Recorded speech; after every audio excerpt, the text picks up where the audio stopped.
and it furnishes that fire. You need that fire because the enemy is not going to relent. The enemy is going to try to destroy you, your children, your family, your lineage. He wants to take you out. And my brothers and sisters, the enemy is not taking prisoners. There's going to be no prisoners. He's going to kill you, your children, and your family. Does that make you angry? Well, it should, because the enemy comes to kill, to steal, and to destroy. But Jesus said he has come that you might have life and that more abundantly. The word is it's a crushing hammer. Jeremiah 23:19. I'm sorry, that's 23 and 29. It says, is not my word like a fire, saith the Lord, and like a hammer that breaketh the rock in pieces? Oh my God. That hardened heart, God's word can break that hard heart into pieces. If you will pray for those that are against you, don't you know that God can make your enemy your footstool? God can turn your enemy into a trusted friend. God can change his direction if you will pray. Do you know that that word is a life-giving force? Ezekiel 37:7 says, so I prophesied as I was commanded, and as I prophesied there was a noise, and behold, a shaking, and the bones came together, bone to his bone. Oh my goodness, God can make a way out of no way.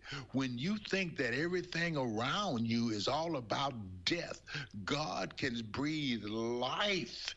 And if you will pray and seek him with your whole heart, he can bring life back to your situation, back to your family, back to your home. And his word is a life-giving force.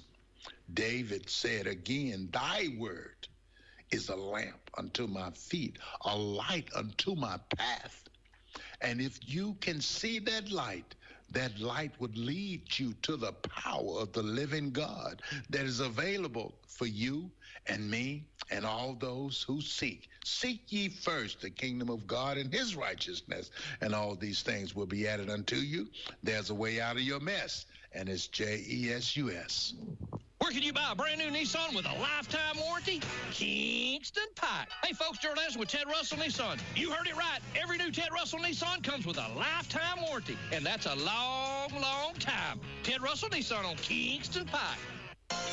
Good morning and welcome to AM 1380 WYSH and Ask Your Neighbor. Ask Your Neighbor can also be heard and seen on our website, WYSHradio.com. And if you are in Anderson, Rome, or Morgan County and have Comcast cable, you can watch Ask Your Neighbor on BBB TV Channel 12. Ask Your Neighbor is the program where you call in and do just that. Ask Your Neighbor. Do you have a comment? Do you have a problem? Or do you have a question? Then call in and ask your neighbor. 865-457-1380 or toll free at 877-711-4005. And for those of you that might be listening or watching on the internet, you can email from our website, WYSHradio.com. Just click on the Contact Us button and email your questions. Now sit back and listen as listeners throughout East Tennessee and the entire world answer your questions on Ask Your Neighbor on BBB TV 12 and AM 1380 WYSH. Normally, this time of day, on this Wednesday, we have Sheriff Russell Barker with us. Russell has said he's going to come next Wednesday. We got that tentatively set up. He checking schedules and all, but I think next Wednesday we'll have him in here. That said, today it's just you and me, but that's okay. If you've got something on your mind you'd like to talk about, ask about, share with us, share with everybody. Phone lines are 865-457-1380, 877-711-4005.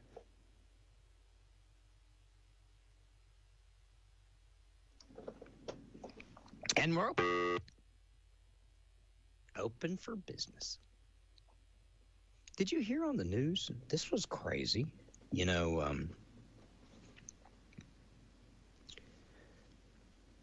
after the murder attempt on former President Trump, it seems like there's been a lot of, I don't know, they've been talking a lot about the Secret Service.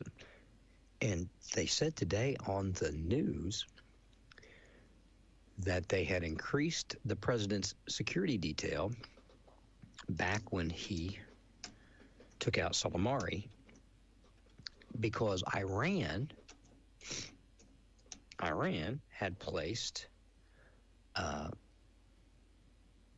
they hatched a plan to kill him. I don't know if that's what happened Saturday. I don't know if that was part of that, but Iran, you got to really be under their skin to do that, right? Again, just one more, and I'm sure he knew that's why they increased his security detail. And again, I guess that's why, and when he was president, because they obviously, what they did, they pulled his security detail, a number of them, out of there that day and sent them up to Jill Biden, who was having a small event in Pennsylvania. So that's why he didn't have the security he was supposed to have, because they pulled them off of there to go up wherever she was. But Iran hatched a plan to murder the president. It is a wild world that we live in, and it really is. You look back, just go back a couple of years, and would you ever have thought this? Would you ever have thought 10 years ago that there would be a president that welcomed 15 million illegal aliens into our country? Welcomed, invited. Would you have ever thought that? Would you have ever thought? I guess it's not out of the realm of possibility to think Iran would want to kill one of our presidents, but if you know that there is a country, and we're giving Iran their money, we unfroze all their stuff and gave them all the money they need. I guess it's not beyond belief that Iran would want to kill one of our leaders, but man, it's completely beyond belief that we were so inept that we couldn't protect them. Good morning. Welcome to Ask Your Neighbor this morning. Hi. Hey, Ron. Hey, if you ever run for president, I'll vote for you. I'm not going to run for president anytime soon, pal. But I just have a question. Do you know when they're going to open that park up, that Joe Hollingsworth's building over in South Clinton? The last that I spoke to Joe, they had wanted to get it open by last May, and they were experiencing supply chain delays, some worker delays. They were running into some delays.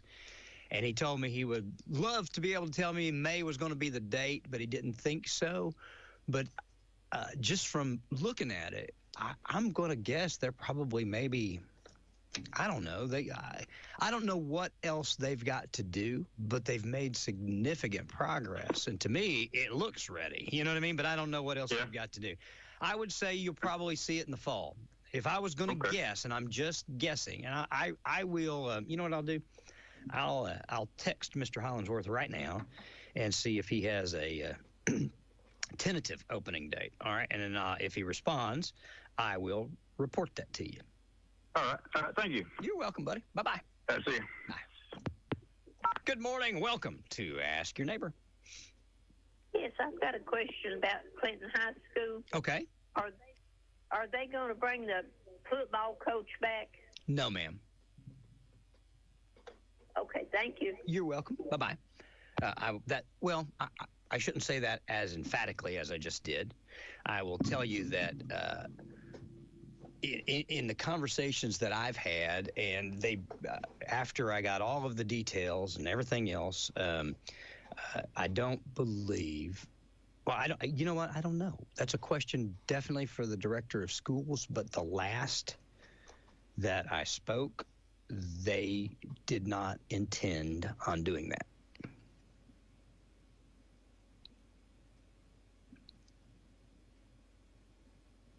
But, you know, I was talking to Jasper yesterday, and he thought maybe they would.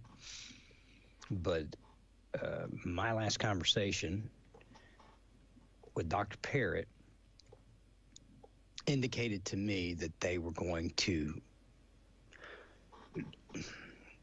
I want to be careful what I say because I don't want to sound like I'm condemning anybody or what have you, because I don't know. I know what you know. Anything that I know, I've told you, right? Or anything that I'm allowed to tell you, I told you. Some of the stuff I don't repeat because it's gossip, you know? But I don't think, I believe that the school system, the school board, the director of schools wants to be shed of anybody that had anything to do with the grade-changing controversy scandal that went on at Clinton High School. Now, according to teacher testimony and such, it went on for 4 years. It's a long time. I had hoped that Russell could give us an update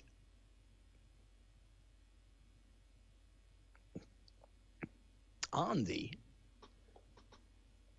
grade-changing investigation he was tasked to conduct, or that Dave Clark, if it's, Dr. Parrott said the investigations were over, well, where's the, maybe that's just the school board's investigation. I don't know. But have any of you seen the results of the sheriff's investigation or Attorney General Clark's investigation? Because I haven't. So if you're out there, any of you commissioners or whatever, if you know, I'd like to know. I'd tell everybody. I mean, y'all are paid by our tax dollars, Sheriff Russell, Dave. We have a right to know what's going on with that investigation, with our kids' grades being changed, and we've got kids on scholarships in college that did not earn the grades they got. That's a fact. It's not the kids' fault. And there are, I'm going to have a conversation with you guys that I had with Dr. Parrott. There are still people at that high school that changed grades. And I know it. I have given the name of parents who spoke to me to Dr. Parrott.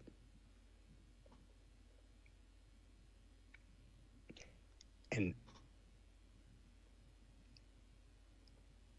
well, we'll just see how it plays out, because I know of at least one, maybe three, that I've had, I'm not going to say eyewitness. I've had parents and students say, this person changed this grade for me or for somebody else. So they want to say it's all said, done, and over, and me and you just smile and go on. And I would love for that to be the case. And I will smile and go on when at least this one person that I know for a fact did it.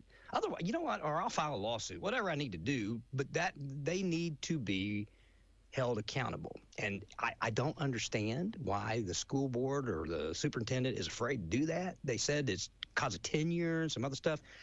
I'm going to tell you something. I don't care who you are. The former president of the United States was charged as a felon. We can charge an administrator. We can fire him if you want to, Tim. You know you can. I know you can. You don't want to, or you would. You said you did. He told me, he agreed with me, but they couldn't find grounds. I don't know how you. You've just had a scandal that was statewide, nationwide, whatever. I mean, yeah, if you don't need much more of a reason, but we'll see. We'll wait and see how this all turns out, because outside of this timeline, which we already knew that was released by the school board, there has been, nothing has changed. Nobody has, none of the other participants have been brought to called on the carpet, reprimanded. Not that we know of. Now, maybe they did. Maybe they reprimanded them. Maybe they censored, whatever they do to a teacher that you're afraid to fire. I don't know. But I'll tell you what, I don't believe there should ever be a circumstance where you have a job that if you do something wrong, you can't be fired. But I literally was told by the director of schools that even though they understand what I'm saying, because this person's tenured, they can't fire them. So I don't know you know what? Maybe there's an attorney out there that could weigh in. How call Dr. Parrott and explain to him how to do that, because he told me they can't because the person that they believe, I'm not going to say that they know, but he believed, also participated in changing kids' grades. They're going to leave there in a position paid with your tax dollars, teaching your kids about being trans. Good morning. Welcome to Ask Your Neighbor. Good morning, Ron. I just had, a question, comment on the Clinton High School things happening. So on the WYSH, grade scandal, when the report came out, there was a section at the bottom that kind of clarified and said things like, as of 2024, all EOCs had been accounted for, or whatever that was. My question is, then why in the original report that is on the board policies and agenda page, does it literally lay out that Susie Schmidt and Andrea Russell, why did they then look into how many kids had not been tested? Repeat that again. I'm trying to keep up. You're talking about not on the WYSH page, but on the Anderson County School Board page? Is that what we're talking about?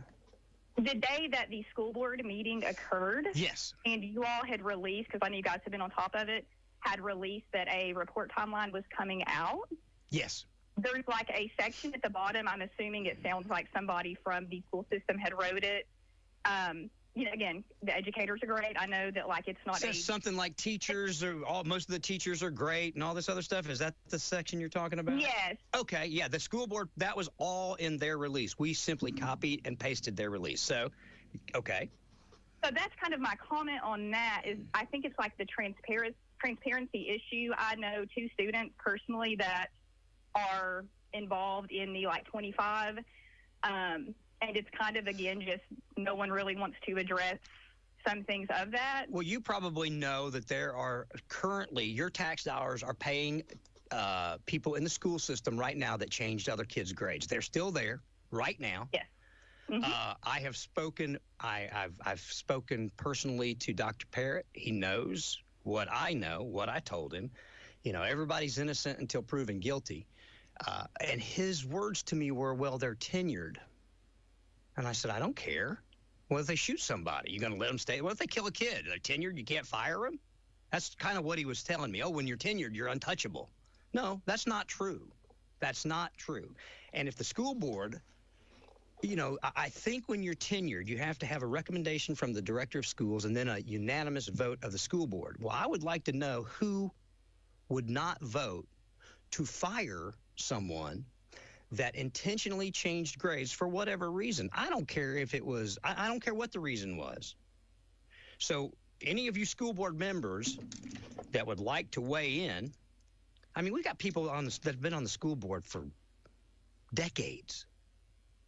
And really and truthfully, I think it's time for some of those people to roll off and let some new blood in, Because what we have going on, when you catch them and you say, but we can't do anything to them because they're tenured, there's something wrong with that. And there has to be somebody on the school board that wouldn't vote because it has to be unanimous. I want to know who that somebody is.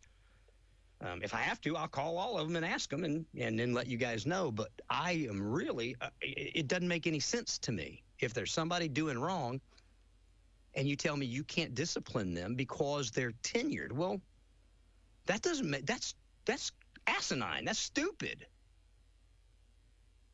Well, and that's, I think, the comments that have come out from, like, parents that maybe don't understand maybe the educational laws as well. But that's the question, is that what they released with that, and I'm saying it was on your link because that's where a lot of people I know have been coming for, information, is your all's page. But it literally says, like, oh, all these end-of-course tests had been taken. But then when you go back and look at the original report that was released months ago, then it literally outlines that they were looking into how many kids had not been tested. So it just seems like it's not very transparent still. I would agree with that. I am not satisfied yet. I mean, I've talked to Dr. Parrott. I like Dr. Parrott. I think he's trying to do his best. But here, I'm going to tell you what I think, and this is just an opinion. This is not based in fact. I think he put full trust in the people that he brought in, and then he went on about his business. And they did what they did on his watch, but he had full faith and trust in them. And I don't know that that's necessarily bad, but I think there needs to be transparency, and I think there needs to be accountability. They have not got rid of the bad apples yet. And listen to me carefully. If they don't, you're going to have more and more controversies. You're going to have, if a person will do that and get by with it and know it, what else are they going to do? I don't want that type of person, couple, people teaching my kids anymore. So, either I'm going to move my kids, or they're going to move and bring in other people that have the kid's heart, that kid's at their heart, in their heart. They're going to work for the kids as opposed to working for, being a 5-star school or whatever. Well, and I think that just goes back again to, like, the lack of transparency because, from what I've heard from teachers, students, this had not just happened in this last year. 4 years. It was very widely known amongst students and teachers, many people in the building, that this was happening. And people talk. It's a small town. Like, how were you not questioning the huge amounts of students that were getting done so fast? But also, it even says in the original report, and now in the newspaper article that just came out yesterday, like, there probably were several students last year. Yes, there were. And again, I want Clinton to move forward. I think Robbie Harrell's going to do a fantastic job. But there needs to be accountability and transparency for these kids. Well, evidently, once you're tenured, you can pee in the floor and not get fired. You know what I mean? I mean, Tim Parrott told me they can't do anything about it. And I do not accept that. And that's false. I know a family that is currently reaching out for more advice. You all need to get lawyers. What you need to do, I'm going to tell you, you need to get lawyers. You need to file a lawsuit. You need to bring all this to bear because I'm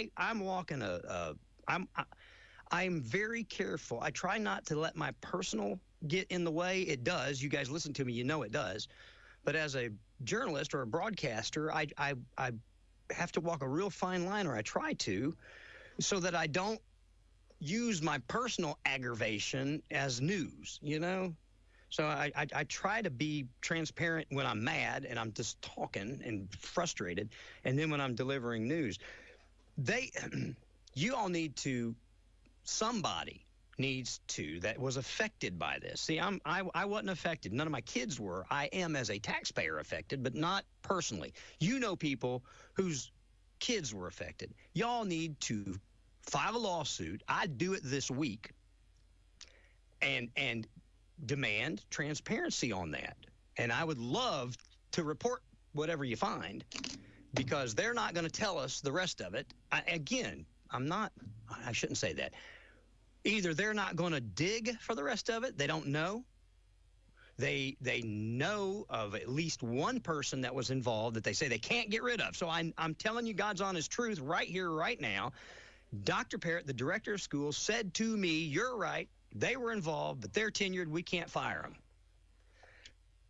Well, and that's where the family that I know that is getting counsel That is something that they have actually talked about, and they have told them that that's just not false. That's false information, that they absolutely can, when a educator has done something that extreme, that goes without, like, it doesn't fall in the district anymore. That is the district's responsibility to report them to the State Board of Education, who then makes I don't know what exactly it's called, but they look into the issue and they look at their license. And so that's just not true, that if a teacher is tenured, you can't do anything about it, which is something that, again, a counsel that they've received that is not from this area, that was not familiar with this case, has looked at that and told them. Well, I'll tell you something that's going on right now. And Brad, BBB Brad, are you listening to me? Because if BBB Brad is listening, Mr. Jones, he can weigh in on this, because it was going on in Morgan County, a Morgan County school system. We are now being investigated, looked at by the state comptroller for a attendance changing scandal. And this happened in Morgan County, Brad was telling me. And it happened here, where they lower the attendance so as to keep free lunches. Yeah. Well, that happened to this student of the family that I know. He literally would come to school. Again, what his mother was being told was that he was getting his credits. He was fine after the investigation starts in April, and a month before graduation, it turns into, oh, we don't think he's going to graduate, when he had literally been told he could leave after, like, I don't know the exact time frames, but he was not spending a whole lot of time in that school. I know that the reason that all of this came to light was there was a student that was brought in front of the juvenile judge, and the juvenile judge said, "Why aren't you in school?" He said, "I graduated." And they all said, "No, you didn't." And they went and looked, and that kid had passed an entire year in less than 8 hours and hadn't been back to school. That's fact. That came, and there's nobody going to debate that, and I'm not going into all the details, but that's fact. And that's just one of what I assume. You said, what, 25? I think they identified some 25 kids that they found changed grades, something like that.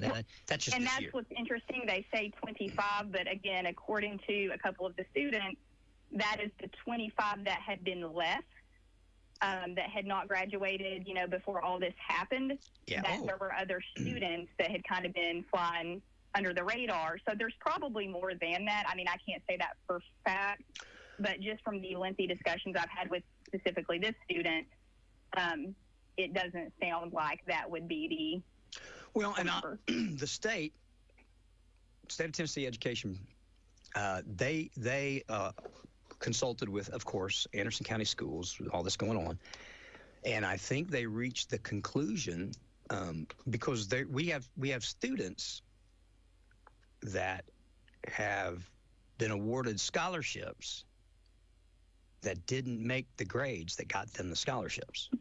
That's fact. But here's the quandary.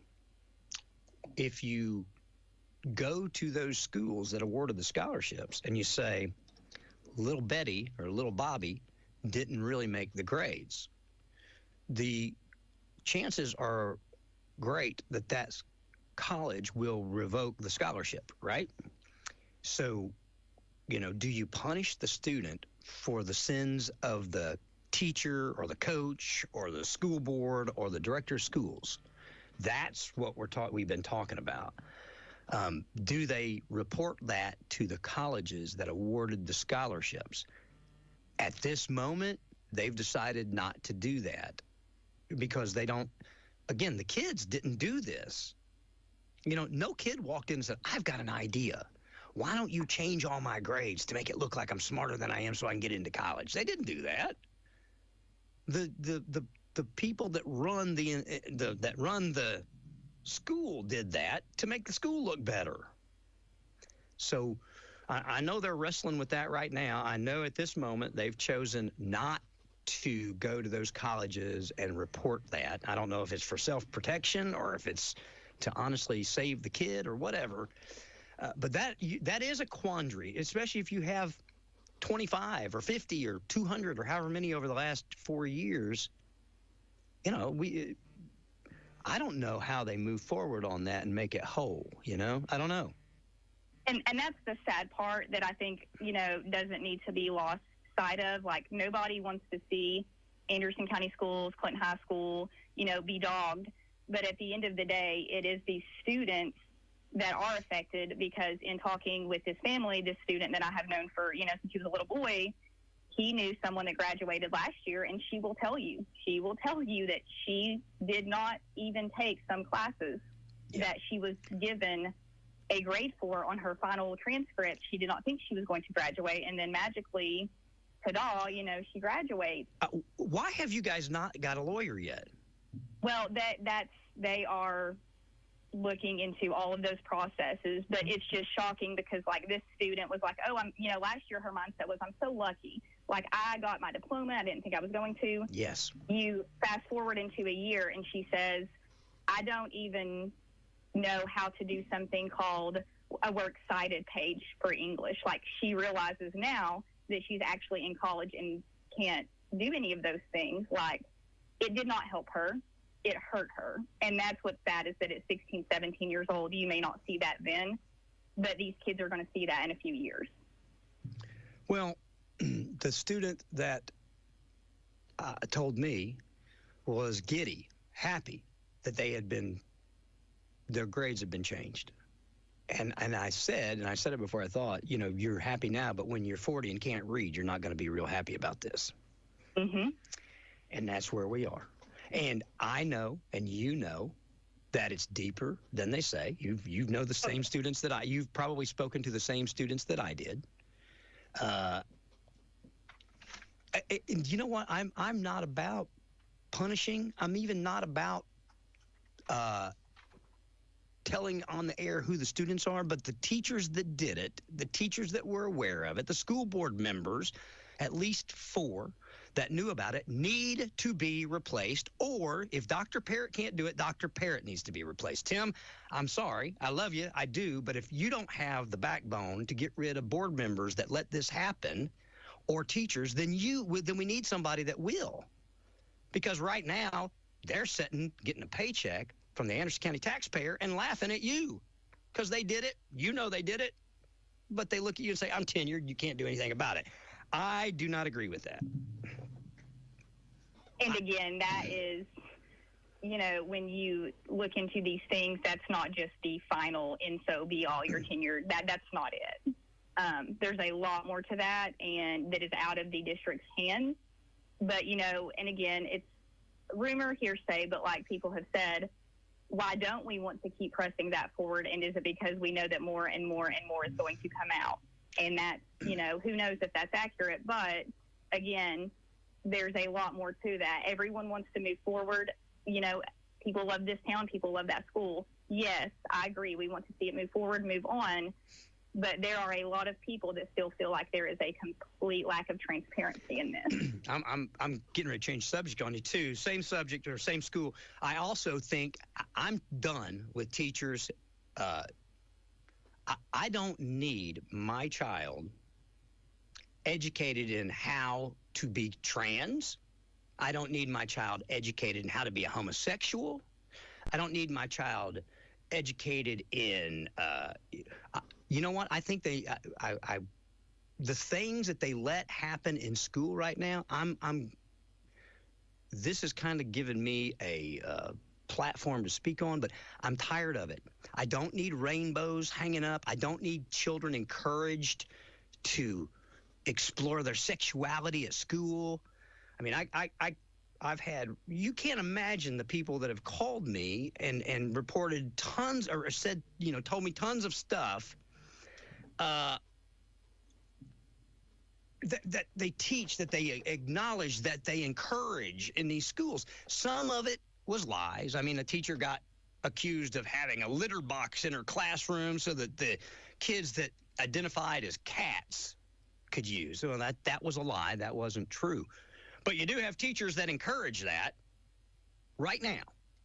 They think that and there's no place for that in school. School is for reading, writing, arithmetic, right? And also, they say these are adults. They treat them like they're adults. They're not adults. They're kids. They need to be led. They don't need to drive the car. You drive the car. You're the teacher, the administrator. You're there to educate them.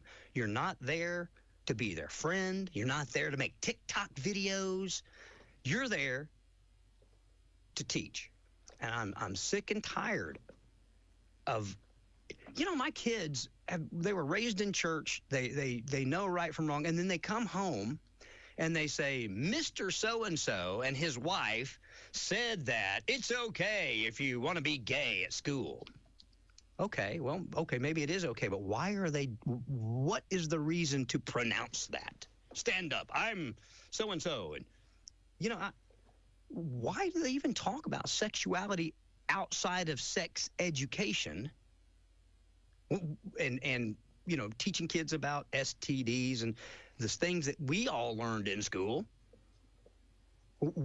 Why are we here now? Why are we advocating sin in our schools? Anybody? And I'm telling you, we are advocating sin in our schools.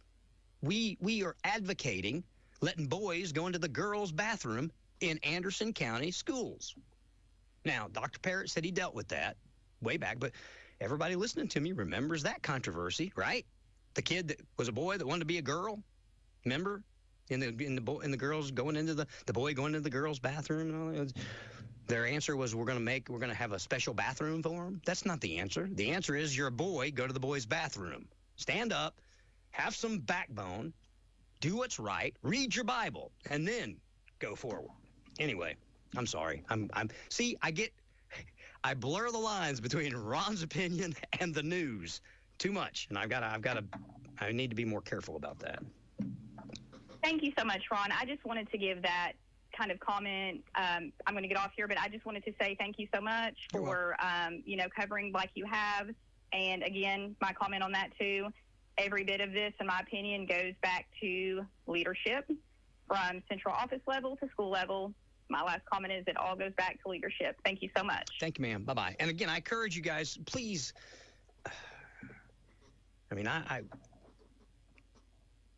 you all need to take this up with an attorney and bring it forward, because I don't have any animosity toward any administrator, any teacher, any school board member, certainly not Dr. Parrott. But I'll tell you this, if I let my radio stations just run down, if I didn't pay attention, right? Pretty soon you guys would switch to a different radio station. If you can't administer because of tenure, if you can't correct someone because of tenure, then get rid of it. Then stop it. And I don't believe it for a second. I talked to an attorney yesterday that said there are plenty of ways to fire somebody that has tenure. So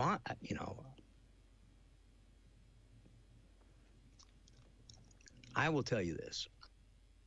I subpoenaed every email that had my name in it or any of my children's names in it from the entire Anderson County school system. I subpoenaed that. I had my attorneys do that.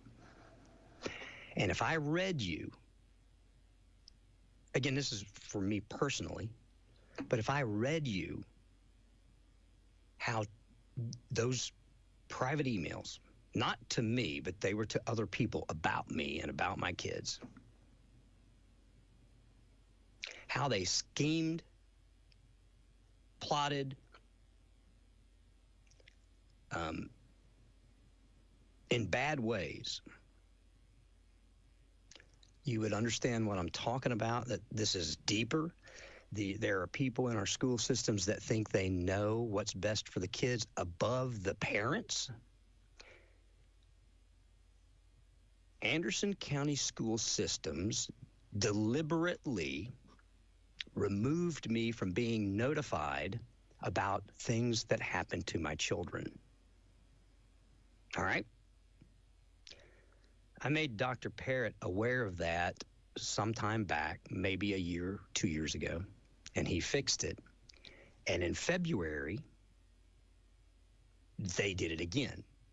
They don't like what I say. They don't, whatever. So now you explain to me how that has any, why would a teacher or an administrator do that other than to try and punish me, other than to simply persecute me? I mean, these are my kids. They're mine. I have the absolute ultimate say in where they go, what they do, until they're adults. Trey's an adult now. He's 18. And the things he's told me at the school now, I'm like, why didn't you tell me this then? I don't know. So I know firsthand, without fail, my hand to God on a Bible, that things are not fixed in the Anderson County school systems. Dr. Parrott, I'm telling you the truth. We had this conversation. Fix it. WYSH, you're on the air. Good morning.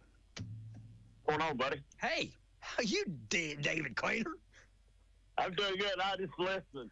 Hey, Dr. Parrott, I don't think he's told you a lie. He cannot fire a tenured teacher. No, I don't think he told me a lie. He's got to have the full support of the board, yes. He has to recommend it to the school board, and it's up to the school board. Well, that's why I said I want to know which school board member won't fire this particular person, because we have eyewitnesses of them changing grades. I don't think it'd be left up to one in particular school board member. It'd be left up to the majority vote of the school board. Exactly. So I want to know. I want to know who isn't in the majority. I want to know who feels like that we need to keep people like that in our school system. Which school board members would vote? I don't know about that. Y'all be able to look at their time on TV and see if they've had a vote on it or if it's been recommended. I would think. I don't really know, but that's just what I know about tenured stuff. It takes a recommendation from the school superintendent to the elected school board. Yes, sir. And they have to determine whether to fire, whether to retain or to fire. Yes. It's up to them. And they don't have to go with, from what I'm told, they don't have to go with the recommendation of the school superintendent. I agree. Dr. Parrott told me that, and he said his board was not prepared to fire this person. And I said, why? And I don't have an answer. He didn't have the support of the board that he agrees with me. Dr. Parrott told me he agrees with me, but he didn't have the support of the board on this on a particular person. And then there's others too. So I'm assuming that's the same. He's aware that there are people still in the system that did wrong. He just don't know how to. He just don't have a way to handle it himself. You know what I mean? He's got to have the board. I'm with you. Know what you're talking about. He's in a catch-22. He's damned if he does. He's damned if he don't. You know what I mean? Really? Yeah. And I think he's getting blamed for it. It's not.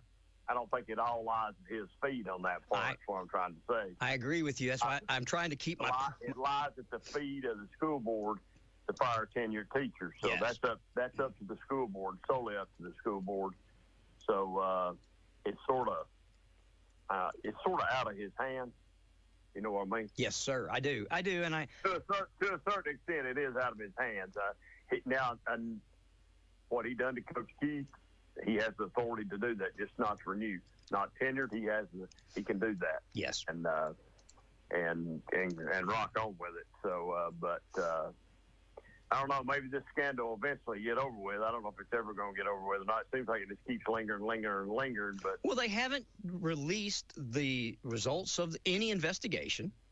The only thing the school board released was a timeline, which we all pretty much knew. They just were telling us when they knew. Okay. Yeah. And I don't. Like I said here not long ago, investigations take a little while, and it'll crawl. It won't be something that happens quickly. So I don't know. Maybe you might have it tomorrow. You might not have it for another 6 weeks. Tell us about the Anderson County Fair, my friend, because I am excited. You said we had a fantastic Monday. How was our Tuesday? We had a great Monday, and we had a pretty good Tuesday too. Also, even though we had just a little bit of rain, not much, but early, and it was early on. It didn't affect our crowd last night, so we've got 2 nights in the book. They've been really good nights. We'll see if we can get in tonight. There is a possibility of some rain tonight, so we'll watch it and see what happens here. And today's a big day at the fairgrounds. Today's Senior Citizens Day, so it's a big day at the fairgrounds. Be kicking off here in about maybe right now. Right now, gates are opening. David, where you at? I'm at the on the day I stay at the house till about 3 o'clock. Then I go. I got you. I don't have no responsibilities on Senior Day. I got you. So I guess I could go join them because I'm. I was going to say, me and you both are up there, buddy. I guess I can get on up there and wear some shorts and see if I can get the bony leg contest or something. Bullcrap. You get that bony knees. Bony knees or something, but no, that's Senior Day today, so we'll rock on. And then, but the first 2 days of the fair has really been good. Amen. And hot. Oh, yeah. You know what? Monday was extremely hot. 97 degrees when I came down there. When I drove by, and I was it was 97 degrees at that moment. I looked on my phone, pulled up the weather, and I was like, holy cow. It was a warm day Monday, but it was a warm day. So, but anyway, that's just, that's just from what I know about being on the school board with tenured people. So, people, I guess, really need to be asking their elected school board officials. Yes. About this and see what's happening. I agree 100%. I like I said, I blur the lines sometimes when I get aggravated with Ron personal and actual news, but I'm frustrated because Dr. Parrott agrees with me and says there's just nothing that can be done. Well, it's like leaving a cancer in somebody, It's like a cancer's at the school. It's going to continue to grow unless you fix it, cut it out, and get rid of it. I just don't understand the politics and the legal ramifications of it all. It just seems to me right is right, wrong is wrong. If you make a mistake, you say you're sorry and you get a second chance, or you don't. I don't know. It depends on, the egregiousness of the mistake.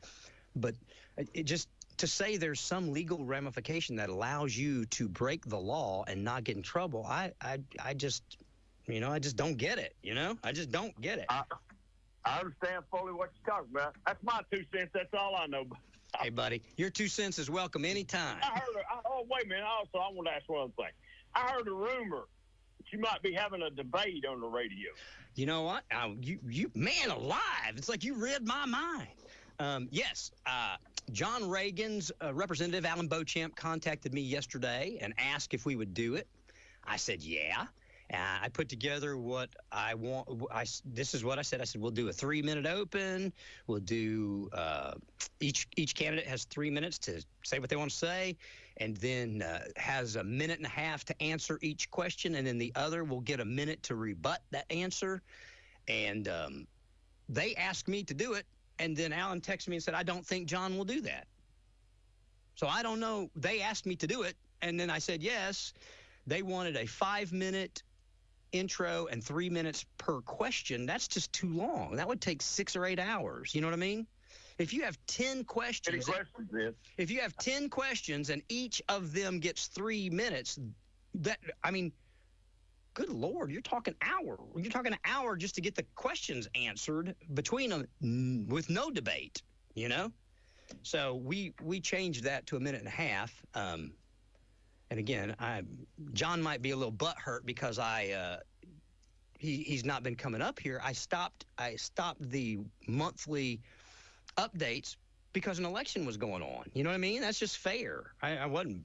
So I don't know. But they asked me, I agreed, and then they sent me a thing and said, I don't think you'll do it. So there you go.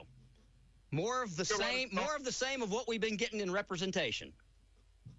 Yeah, I'm sure you'll let us all of us know if it's going to happen. It's supposed to happen. I'm going to pull my dates up. Oh, here, it's going to happen whether or not he shows. You'll find out on the day it's happened. If Rick shows by himself or John doesn't, then I'll just talk to Rick and let you guys ask questions or whatever. But it's going to happen. It's just whether or not he's going to participate. So, but again, I want everybody to know, John Reagan had Alan Beauchamp ask me to do a debate. I've got the texts. I can show them to you. I agreed to do the debate, but I changed instead of 5 minutes of an intro, I changed that to 3 for radio time.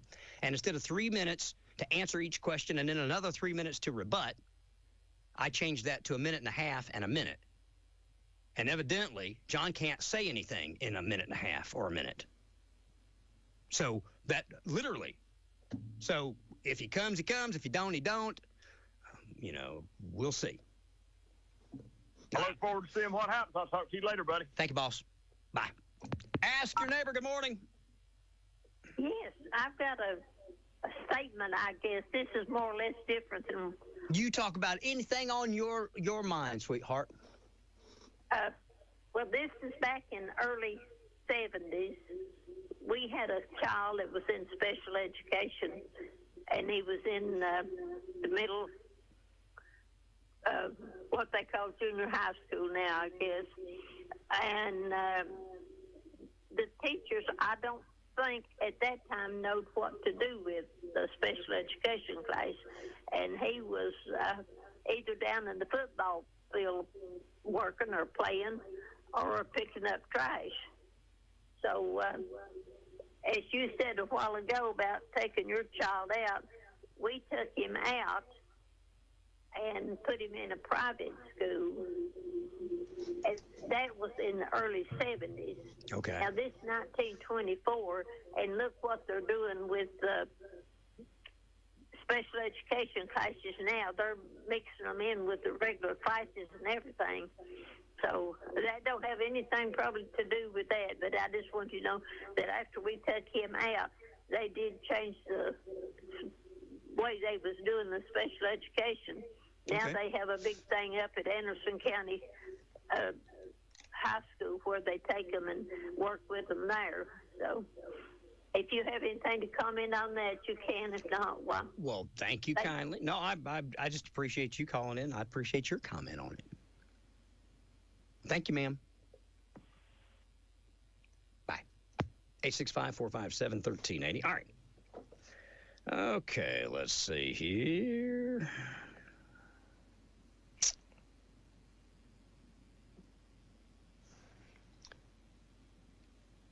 Probably next Thursday, the 25th. Is that it?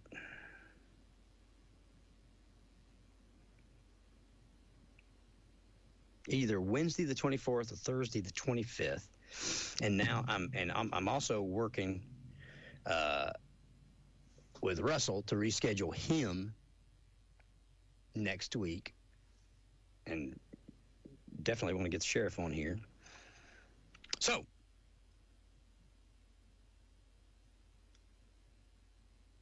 I'll let you guys know. But yes, I agreed. I thought it was great. I think it'd be wonderful. I'm not gonna. I'm just gonna ask questions. Normally like I do. And I appreciate Alan and John and Rick for trusting me to conduct a debate, quote unquote, or interview, whatever you. And I'll tell you this: if you guys have questions you would like for me to ask Rick or you'd like for me to ask John, if you'll call me or email me, I promise I'll ask them. Yeah. I'm not afraid to ask them. Let's see here. Let's go to line 2. We got a bunch of them going. Good morning. You're on Ask Your Neighbor. Hey, good morning to you, Ron. Buddy. I cannot believe that David Queener did not brag on his granddaughter.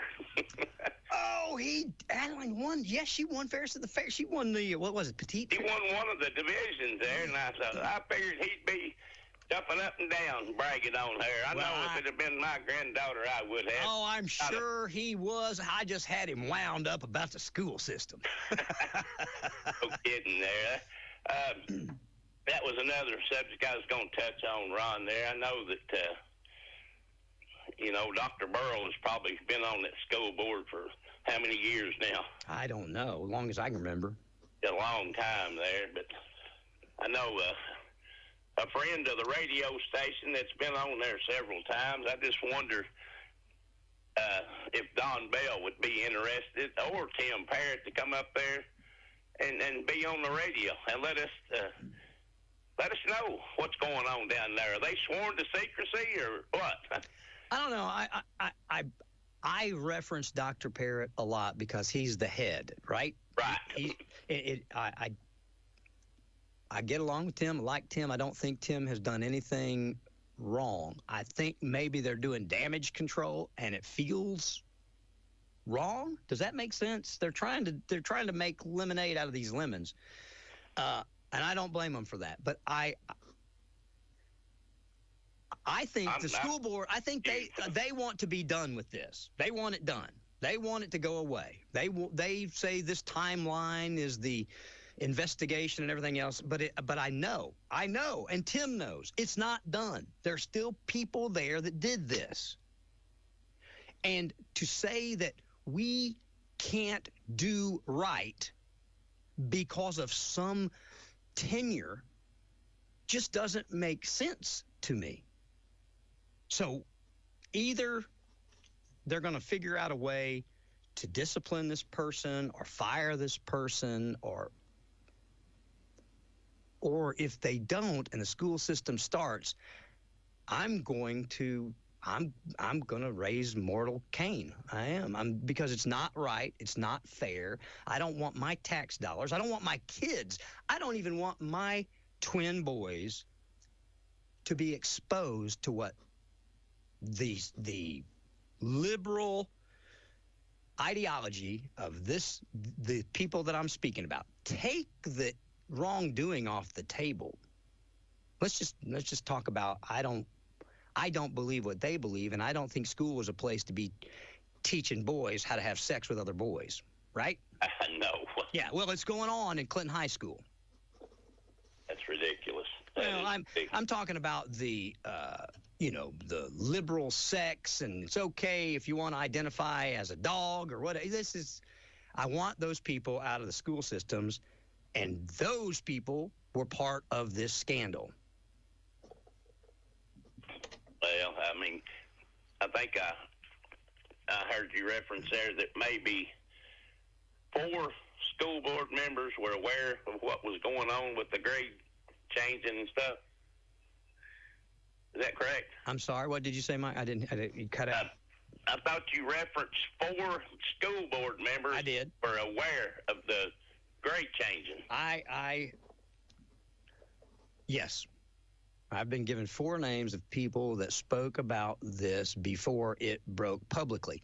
I was told yesterday that they could have been made aware when the board or whenever it was first discovered, and maybe were aware of it but didn't know the breadth and depth of it. So there's a possibility that they were aware of it and weren't covering it up or what have you. But yeah, I was told, I was given 4 names of people that spoke about this long before it was public and told others that it was going on by the people that were told.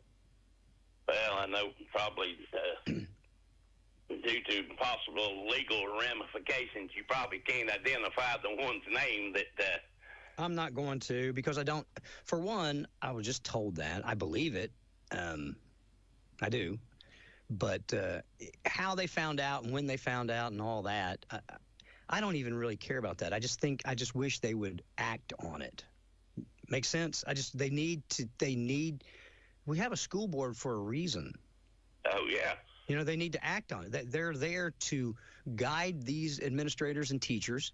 They're there to present policy. They're there to present curriculum. The teachers are hired to do what the school board tells them to teach.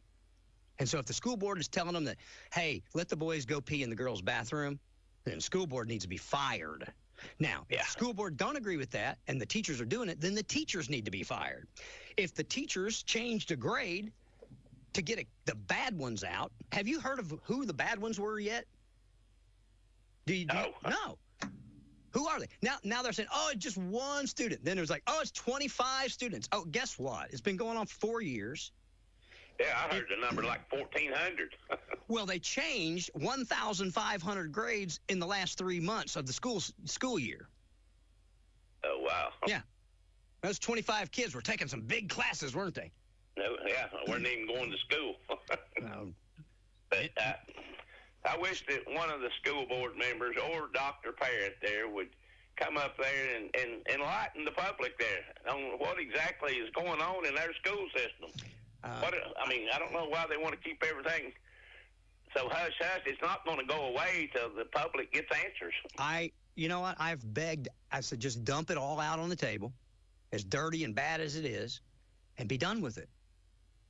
You know, it keeps coming out in drips and dribbles. There are people inside the school system right now that know what's wrong, and they give me and others information because they know that there's still wrong going on, or there's still people that committed wrong there. So just cut the cancer out. Get our good teachers. Let's take care of those that are good, and let's move on. Fire those that aren't. Well, I have, a lot of respect for Dr. Parrott there. I like the guy there. I don't know there what he's able to do and what he's not able to do there. But, Ron, and this is just my opinion. This is Mike's opinion there. I think that he maybe would regain the trust of a lot of people if he'd reinstate Coach Keith there. Yeah. There is so many people that think, what did this man do? I mean, the first time in forever we've been to the playoffs there and actually won 3 playoff games there, or made it to the third round of the playoffs there, and then you don't you know what? do his contract. I just think he could regain the trust of a lot of people if he would just undo what he thought was right there. I mean, just right your wrong. I believe Dr. Parrott is probably listening right now. All right. And if he's not, somebody that knows him is. And this is what I'm going to do. I'm going to ask Dr. Parrott if I can repeat the conversation I had with him regarding Coach, because they're not going to hire him back. All right. I was told that, but I don't know if I'm allowed. I know I can say it. I've got the freedom to say anything I want, but I don't want to damage anybody, hurt anybody. I don't want to cause any trouble. So I had a conversation with Dr. Parrott for about 30 minutes the other day. And we talked about a lot of stuff. And he gave me details that are not public, and I don't know what I can and can't say, so I haven't said anything. So I'm asking him, for you guys, if he would clarify or text me, and I'll repeat what he told me. But I'm not going to do it until I get the okay to do that, because I don't know I don't know if there's still, I don't know what the investigations are going on, what's not going on. I don't know if Russell or Dave, I don't know who's doing what. None of us do, which is why we're all upset. But I do know for a fact that they're not going, I do know that they do not intend at this moment to reinstate Coach Keith. Well, I don't know. The man there actually had a number of kids to get baptized off of that football team. Yes, sir. A lot of kids to college campuses and stuff there. And the kids, the football players and the kids love the guy. My son, Trey, loves him. I love him. I have no problems. I had no problems with Coach Keith whatsoever. When all this came out, and then some of the things that happened, again, I'm going to leave this up to Dr. Parrott if he wants to go into detail. But I can tell you this from the horse's mouth: they do not intend to rehire him. Well, they brought Jason Hammock back there because it was sort of, that was who the kids there knew the best there, without just bringing in a brand new coach and starting over. They kind of they knew Jason Hammock well there, and that's who the kids wanted. If they weren't going to bring Coach Keith back there, they wanted him there. But I'm telling you, there the kids, they would love to see Coach Keith come back there. And of course, I don't know, maybe too far into it now, but Jason actually, he retired from the coaching ranks there because, he's got a lot of other stuff going on between DJing and the old Percadilly's cranking back up and stuff there, but they brought him back there because the kids' request there, but I know they would love to have Coach Keith to come back there, but it don't sound like it's probably not going to happen there. I don't think so. The last conversation I had, that they did not intend to change course on what they'd done. I would, if that's going to be the case there, Dr. Parrott would call in, weigh in or something there. They're not going to do that. I'd like to know why. All right, my friend. I'll Anyway, we'll see there, but hey, reach out to Don Bell and see if you can get him to come up there and talk a little bit about the school board and their policies. And Don Bell is the most transparent, least controversial person I know, and I have not pulled him into this just because of that. I know his hands are clean, 100%.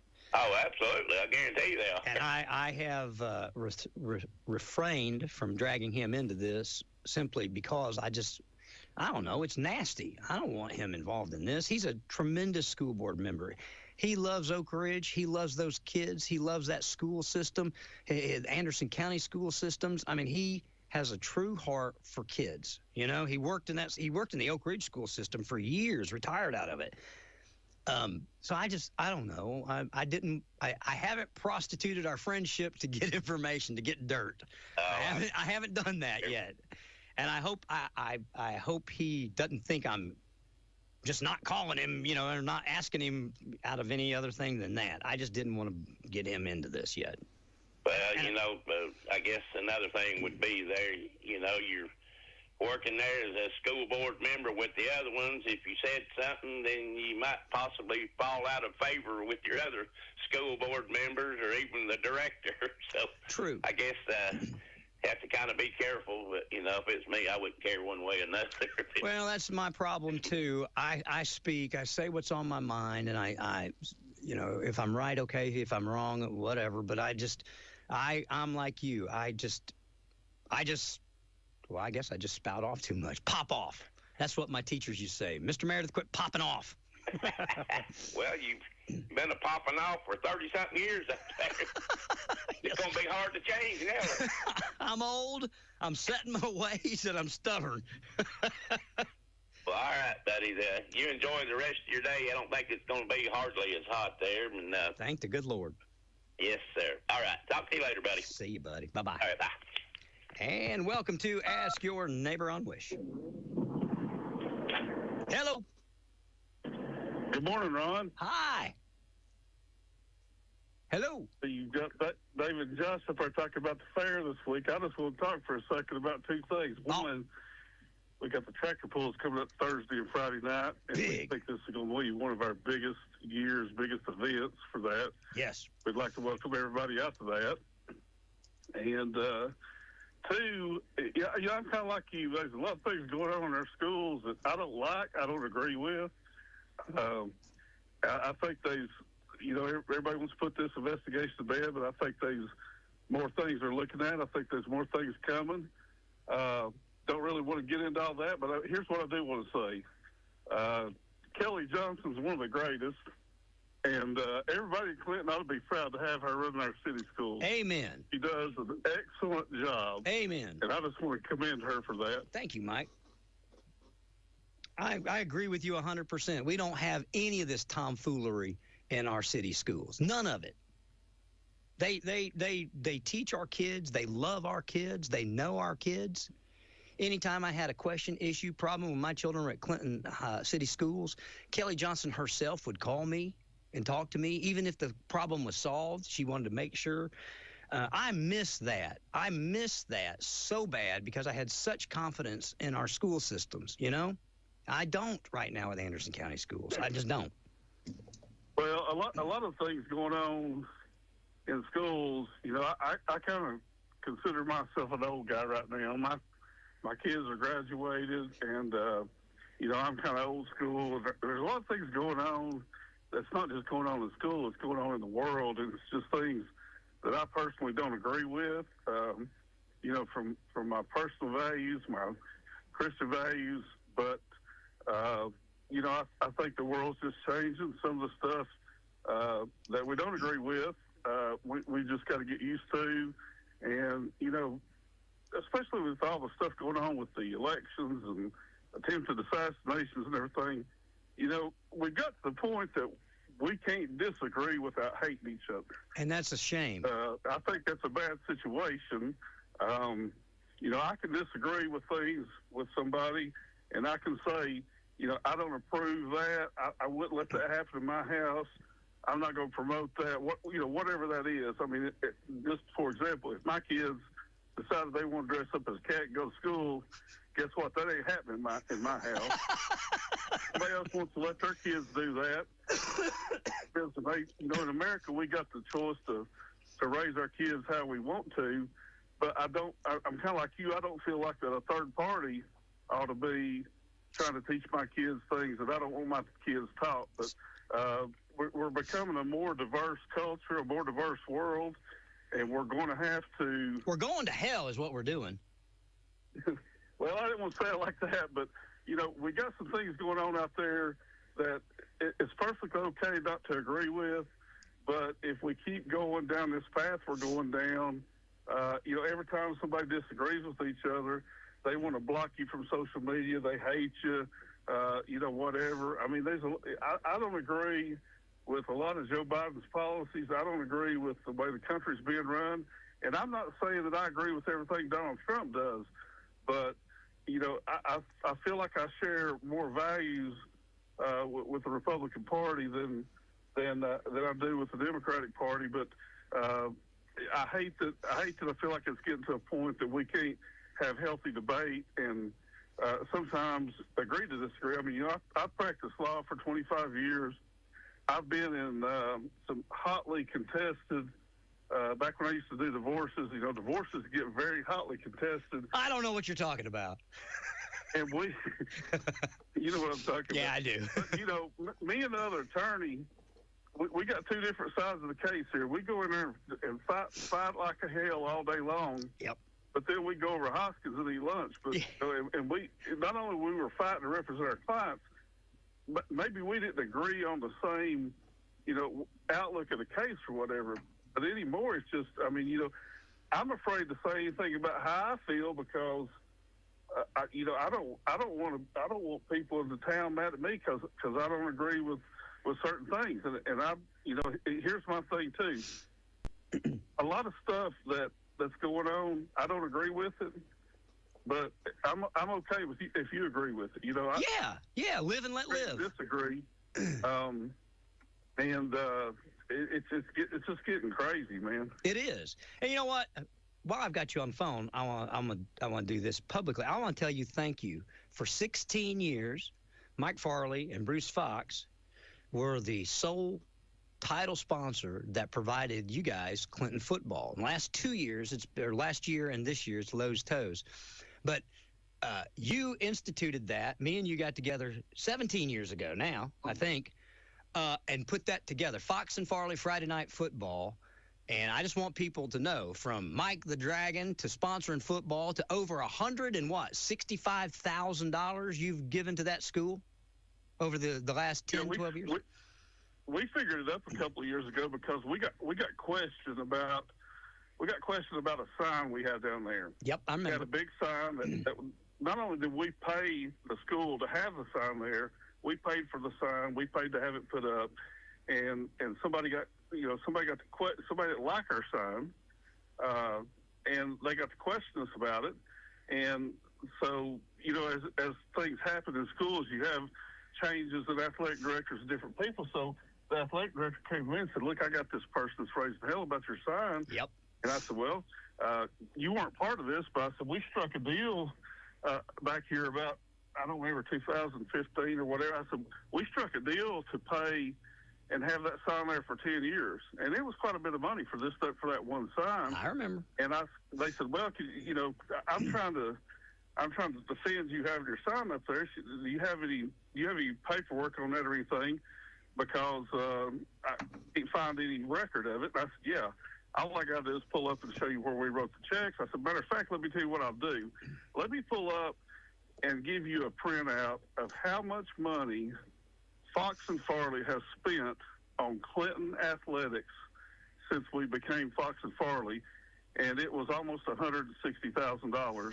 Yeah. And I provided them with that list, and I think they were kind of shocked. But, you know, Bruce and I have been together. I can't even remember that. Well, Bruce and I have been together for as long as I've been practicing law. We were at the Radner Law Firm. Yep. For 7 years, then we went out on our own. I think we celebrated our 20th year on our own together here a couple of years ago. Now we've brought in some other partners, Fox, Farley, Wilson, Burnett. But, you know, when you start thinking about it, $160,000 sounds like a lot of money, and it is a lot of money. But when you divide that with you know, every year we're donating to the football team, the basketball team, the soccer team. I mean, it's you know how it is. I do. Every club is trying to raise money to do what they need to do and try to improve their facilities and everything. And you know, we've donated a lot to Anderson County. I mean, yes. You know, I'm a Clinton alumni, and so they always reached out to me. My daughter wanted to go to Anderson County, and so she went to Anderson County. Of course, they started reaching out to me, and we helped them, you know, build a scoreboard and all that stuff. And you know, there was a part of the conversation that, and you know, here's the thing that hardcore Clinton or Anderson County Oak Ridge people, they don't want you to be a part of Anderson County Oak Ridge, but as a law firm and as a business in our community, you know, I told Bruce, I said, we need to support all three of the high schools. Yes. And so we've done that. And, you know, I don't know how many years ago, Bruce came up with the idea to establish a scholarship fund. Yep. I think they give a scholarship to a student at, I believe it's Clinton, Anderson County, Oak Ridge, and Oliver Springs. Well, I know you presented that scholarship check last year. So if you took all the schools, it's a lot of money that we've donated to. And then you've got the rec leagues, you've got the traveling teams, you've got all that stuff. You got our donations at the fair. But you know, this is my opinion. This community made me successful, and so I feel like that as a part of any business or any person that's been made successful by their community, you need to give back to that community, and we try to do it as much as we can. You know, unfortunately, it's got to the point that there's so many organizations and teams and individuals and programs that need money. You know, at some point you got to say, okay, here's our budget for the year, and you know, we've got to draw a line somewhere. And that, you know, we're probably, I'm going to guess, you know, $50,000 a year spread out across the community. And so, you know, what we've decided to do is, you know, when we reach that limit, and somebody says, hey, will you sponsor us $500 for our softball team or whatever, and we just have to say, hey, look, we can't do that, but we're going to give you a $100 donation because we've kind of spent our budget this year. But it's been a great feeling to be able to give back to the schools and the community and try to help, you know, things that, you know, for the kids. It's like the fair. We, you know, Steve, David, E.T., Bill Riggs, Josh, me, we've been doing this now. I know we celebrated Steve Queener being the fair president for 20 years at our June meeting. Yes. And I know I've been involved as long as Steve's been president. And Steve, all these guys have been involved longer than that. But when Steve when he became the president, that's kind of when we stepped up and kind of took the reins of everything. And you guys were still in the building down at the down on the boulevard then, weren't you? I remember that when you guys first a lot of work. Yeah. It's hot. Nobody has any idea how many hours we put in, not just during July, but throughout the year. Yep. It's very difficult, and we would love for some younger generation people to come in and start taking the reins on some of this stuff. But until we can do that, we keep doing it because the fair, you know, I noticed some people on there commenting last night, the fair this, the fair that. Well, hey, guess what? Don't come to the fair if you don't like it. If you don't like it, don't come. I'm going to say that right here on the radio. If you think you can do a better job, meet me up there at 5 o'clock, and I'll sign you up to be a volunteer to work in the heat and get paid nothing. But we do this because you have to stand up there and look in the evening. And we don't really we do it for everybody, but what we really do it for is you've got a ton of kids that come up there, and that is their Dollywood or that is their Disney World. Yep. They don't have the opportunity to go to Dollywood. They don't have the opportunity to go to Disney World. Yep.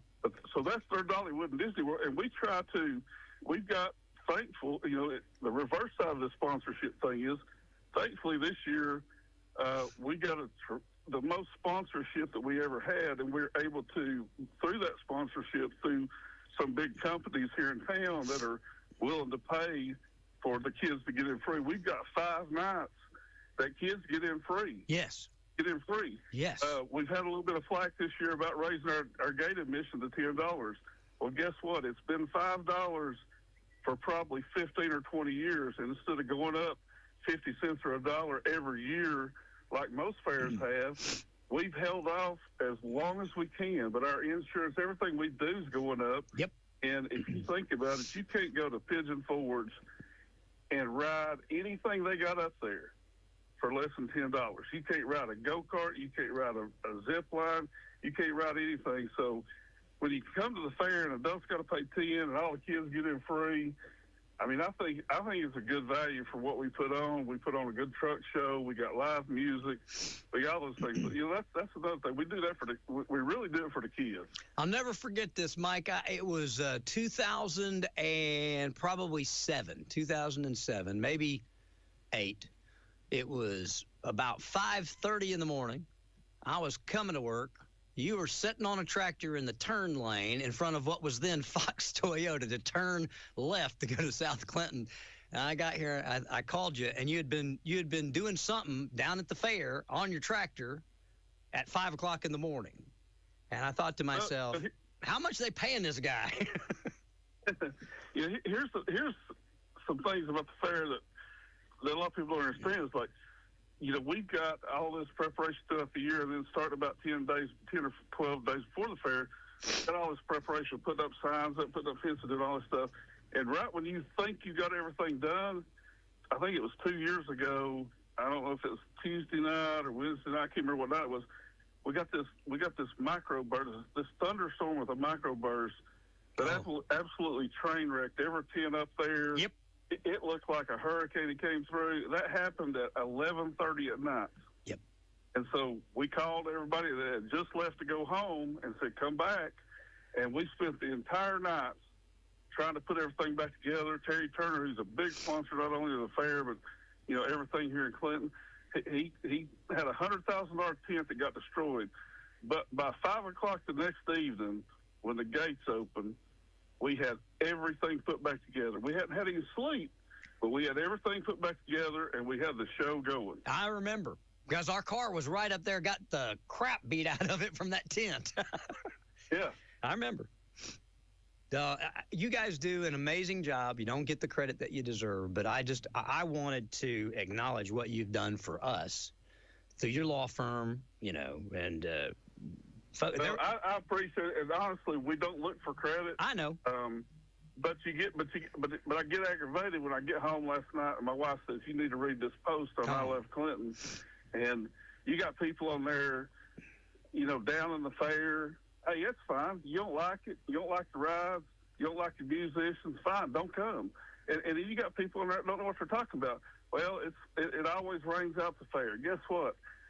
It's hot in July, but we have been very, very fortunate. In the last 10 years, I don't think we had a rain-out day last year, but I don't think in 10 years we've missed more than maybe 3 days from rain. Yep. We might have had some rain and still open, but last year on Thursday we had to say, look, closed it. Sorry guys, but we can't even open the gates. We can't walk on the ball fields. We can't park nobody nowhere. And so just another example is last night we looked at the forecast, and the truck pull is one of the biggest events we do. and people really want to come see that, and they were really disappointed last year that we didn't get to put it on Thursday night.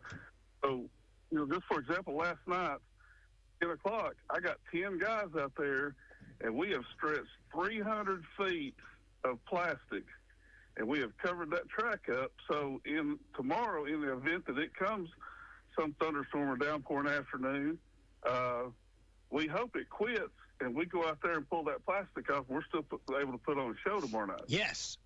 That's fantastic. No, you guys, you put in time. I don't know why anybody would complain over $10, and I certainly don't know why anybody would complain about, the rides or whatever's going on at the fair. I don't know why people would complain about it, but it's fun, it's great, and you guys do a great job. A lot of people think we just open the gates and the midway shows up and all this happens, but the cost of putting on that fair is astronomical. Nobody would even imagine. I don't want to talk numbers, but you got to think about how much garbage disposal we have. We got garbage trucks running up there every day. We got insurance on all that. Liability insurance is through the roof now. Steve and all of us, we do it for free. We're volunteers, but we have to hire people to work the gates. We have to hire people to clean up during the daytime. Yep. We pay out prize money for, all the exhibit entries and for the cattle shows and all things like that. Just the truck pull, I will tell you this because it's not too big of a secret because we got flyers out there. But to put the truck pull on alone, it cost us almost $20,000. Yeah. Now, $8,500 of that is money that we're paying out to people that are entering the pool on our Thursday night pool, and then another $6,200 of that goes into the pot for the pullers that are coming for MTPA that are pulling. They get paid some to win, but most of that money goes into a pot for whoever wins the points at the end of the year. Gotcha. So, I mean, it takes big money to put that show on. And 20 years ago, it didn't take big money to put that show on. But we've grown it to the point that it takes a lot of money, a lot of people, a lot of time, and we try our best to make it better every year. And it does feel good when somebody comes in and says, we're trying, we appreciate you, we whatever.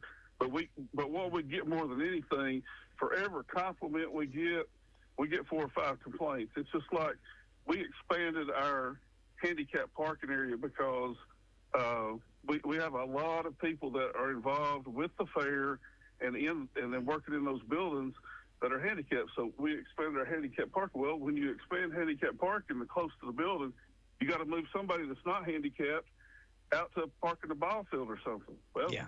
Everybody's mad because they can't pull up, park at the front door. Yep. We're trying to do a good thing, but we got somebody mad. You know what I'm saying? No good deed goes unpunished.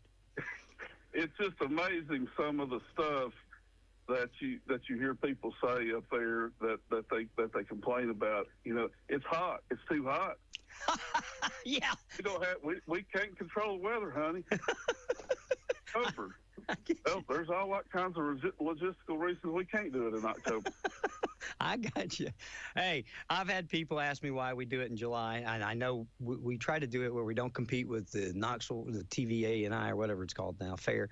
Well, I can tell you how that got started. Okay. 20 years ago, somewhere around 20 years ago, the fair was broke, man. We didn't have no money. I know. We didn't have no money in the bank. And we were struggling. And so we were getting a new midway, and the midway came to us and said, look, if you'll move your date from whenever it was September to July, we'll give you $5,000. We needed that $5,000 so bad that we agreed to do that. Not only did we, the second reason that when we entertained that thought was, well, if we do it in July, then kids are not in school. Yes. Now back when I was younger, that probably would have made a difference because my parents didn't let me stay out on school night. No, me neither. I don't know that matters now. If we had it during school, I don't think it affects attendance a bit because most parents let their kids stay out however late anyways. But that's how we got moved back there to that date. And so if we have talked about, well, do we change it back? Try to change it back, and that's the problem you have with that is that the midways, they have a full schedule all year. Yeah. And if you notice, our fair is not on a specific date, but it's on a specific week. It's always the third week in July. Yes. Because that's the week that we have that midway. To move it to any other date, earlier or later, the midway would have to have a date open up to do that. And so, that's the biggest reason we don't look at moving it. But, another reason is we do have to deal with the heat, but since we've changed, it's more likely that we get a thunderstorm this week, but it's less likely that we get a complete rainout. True. No, last 2 nights actually have cooled off and been nice. Yeah, no, it was nice last night. It cooled down pretty quickly, Yeah. Well, let me say this, and I'll let you get off here. We do appreciate WYSH and Merle. You all have always supported us. And it's got to the point where we have so many supporters now. I told Josh the other day, I said, look, we started out with the truck pool with one sponsor. We got so many sponsors now. I said, you got to get me a list, so when we're announced, I can thank all of our sponsors. Yeah. And it's got crazy. Well, you do a good job. I didn't realize how much went into it until whatever year that I was telling you about, when I was involved a little bit with you guys and saw firsthand what all goes into it. And it is hot. And if people think coming and having fun in the heat is bad, they ought to try working in it like you guys do. So here's the other thing. I don't like to publicly admit this, but it's just a fact of life. I'm getting older, okay? And the older you get, the more health problems you have. Yeah. And I had an injury to my foot here about 4 or 5 weeks ago, and I'm diabetic, so I don't heal as fast as everybody else does. And the fair keeps getting closer and closer, and I keep thinking, man, I can't be on my feet for 12, 14 hours during this truck pull. And I went to my podiatrist, and it's what they were doing wasn't working. So I went Monday to the wound care clinic. And it's nothing major. It's just a very small. I got a blister on my foot, and it's just not healing up like it should. It's very small. So the doctor tells me one day, he says, "Look, you got to get off your feet for about a week." And I said, "Well, I hate to tell you, but that can't happen this week." He goes, "What do you mean?" I said, "There's responsibilities I have that nobody else can do, and I've just got to go do it. So we got to figure out Plan B." He's like, "Okay, I see." I told him about the fair, and he said, "Okay, well, I'm going to send you down here," and they made me a special shoe to wear so I can still be on my feet this week till I can get past the fair. But anyways, well, listen, I'll let you go. That's a long conversation to start out with me. Just want to tell you that Kelly Johnson does a great job, but she does, and I'm glad we've got her, and I hope we keep her for as long as she wants to do it. I agree with you wholeheartedly, everything you said. And I appreciate you, buddy. I do. I appreciate your friendship. I appreciate your support. And if I can do anything for you, let me know. Thank you. See you, buddy. Bye-bye. I'm telling you, the hours that they put in, and I can't remember what year it was, but I was down there every night with them. I didn't do near the work they do, but I saw it, and it's a lot. And the station, I mean, we've been involved with them, whether or not I'm there. Jasper was there last night till he had to go to the hospital. You live and with the living with us? He's here. I'm alive. I said a prayer for you, brother, because I didn't see it. I was on the phone. Ashton Shepard called me last night. I talked to her for about an hour, and so I missed the call from Scott, and I called him back, and Mayor Burton is who told me. I was like, holy cow. So, are you healthy? You're alive. Well, you look good. You look like you're healthy. My blood pressure's still a little elevated, but wasn't it low yesterday? No, it was very high yesterday. I know it was high at the fair, but when you at the fair, it was like 208 over 118. Well, what'd they say when they took you to the doctor? Well, they didn't want to. When I went to the emergency room last night, they didn't want to admit me because I got an appointment with my cardiologist, and he'll probably change my meds anyway. Okay. I'm just going for a routine checkup with that. With me having diabetes, they recommend me following up with a cardiologist to make sure everything's in check. But you feeling okay today? I feel a little you know. And they put you on new medicine, too, didn't they? It's spironolactate, no lactone. Okay. Spironolactone. Sure. It made me feel like I was a zombie. Yeah, I know. You were not doing good. You were not doing good yesterday. So I think that I'm still having the after effects of that medicine, but I've quit it, so. Well, I'm glad you're okay. Yeah. I tried calling you last night. You had your phone off? Yeah, I was at 3% when I was up at the fair because it wasn't charging, so. Okay. I talked to Amber Lee. I texted with her, and she was telling me, she was keeping me updated as best she could. I appreciate, you know, the assistance of Scott Burton and the EMS. David and EMS and all the folks that's taking care of you. I looked, after I got off the phone, I had missed calls from Mayor Burton. I had missed calls from David. A lot of folks were worried about you. Oh. And I said, just give David the keys. And Scott said, do you want me to move it somewhere? I said, I don't even know where he parked it. I said, it's probably okay where it's at. They had me down there in the ball field where the tractors is for a parking pass. So I parked there, but they moved it up there next to the armory. So good. All right. Well, good. I'm glad you're okay. I was worried about you. Yeah. You need to take care of yourself, brother. Yep. I can't do this without you. Yeah. If you go, I'm selling the place. I'm just telling you right now. Turn it into a rap station. Now that just raised my blood pressure. Don't blame me. You got to quit eating all that pizza and stuff.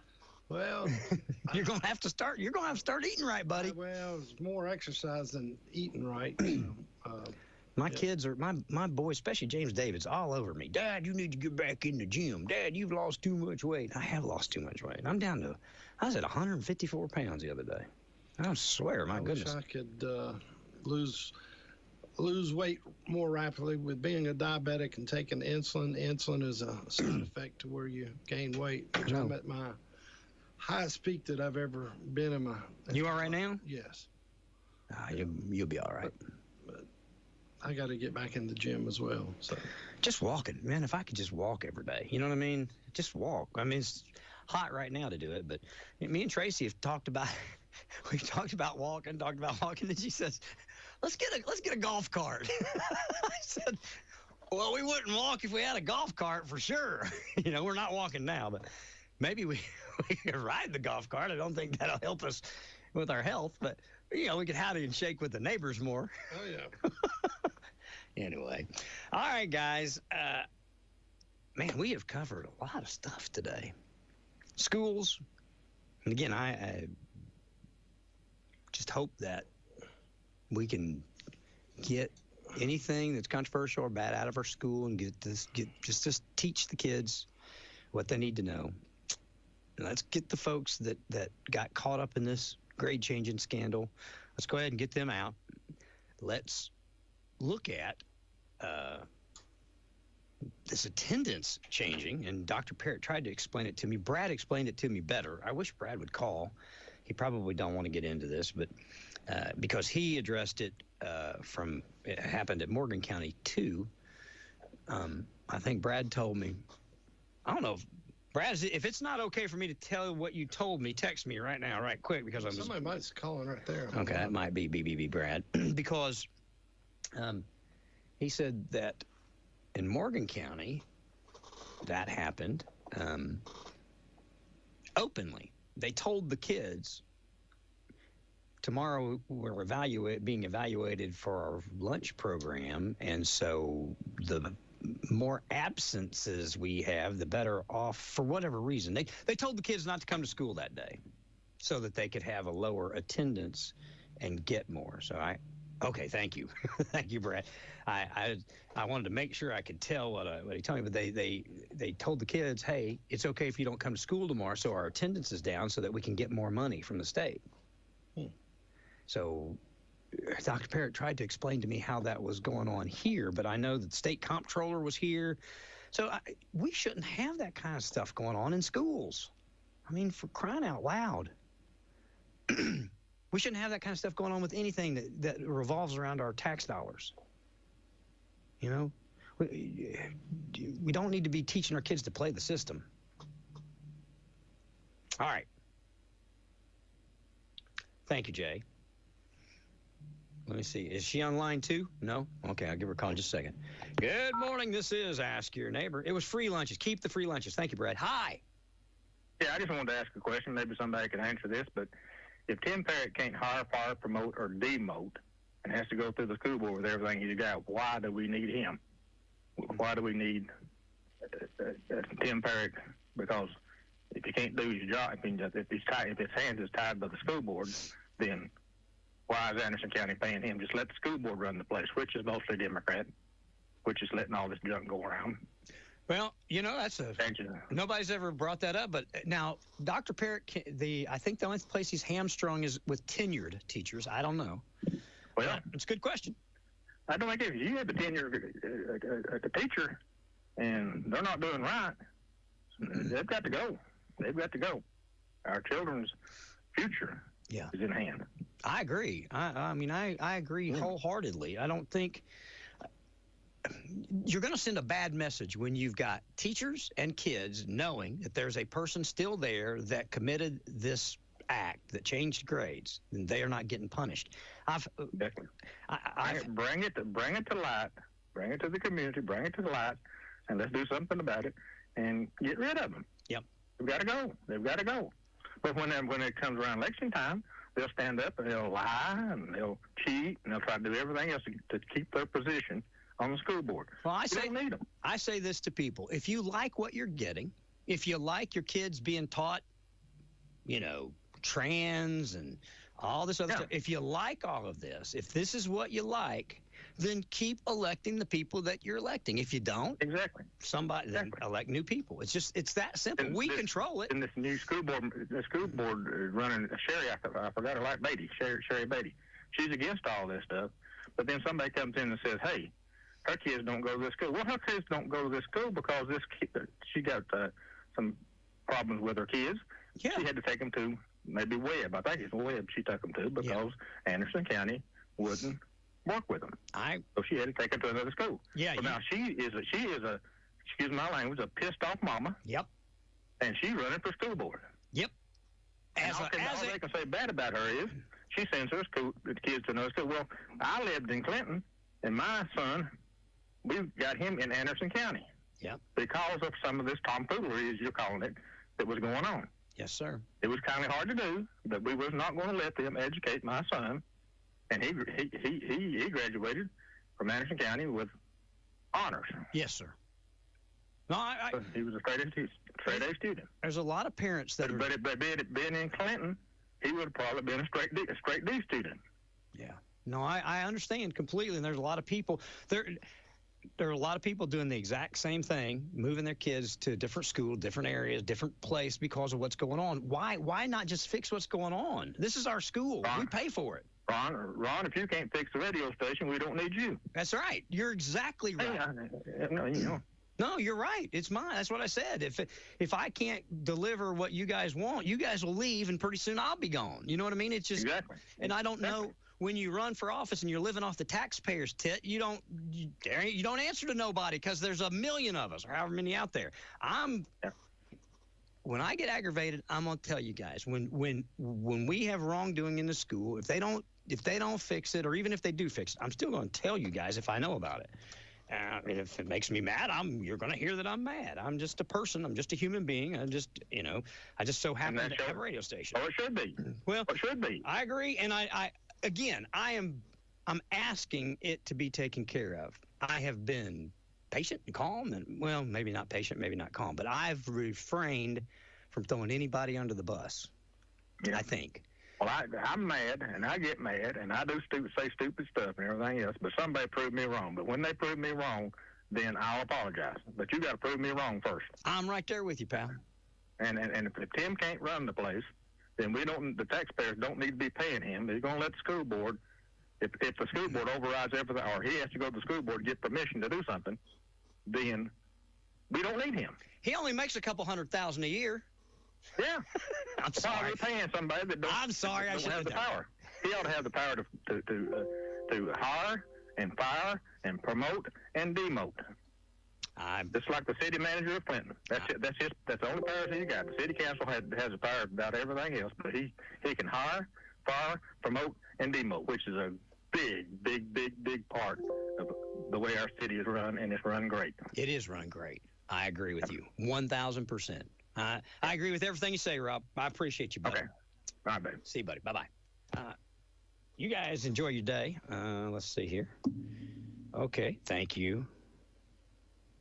Let's see here. I'm just making sure that I've got it. Yeah, Morgan Wellman.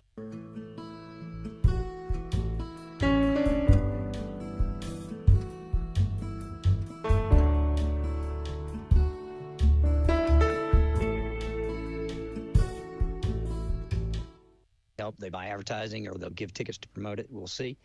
At the moment, I don't have them, but if I do, we'll be giving them away here, and we'll be giving them away on Merle if I get some, and we'll try. Enjoy your day. I think I'm going to wrap up, Brad. I know you're trying to keep me on here at the top of the hour, but I think I'm going to go ahead and wrap things up. You all enjoy your day today. Hang out here with me, if you will. We got great classic hit country music all day long. Let's see, today is Wednesday. Yeah, today is Wednesday. Wow. This week is moving quick, I guess because of the fair and everything else. Enjoy your day. Thanks for hanging out with us. News is next. Good morning and welcome. Nope, not that. There's the news right there. Hey, see you, guys. And ask your neighbor. She has to go. I'm Dave Anthony, Fox News. House Speaker Mike Johnson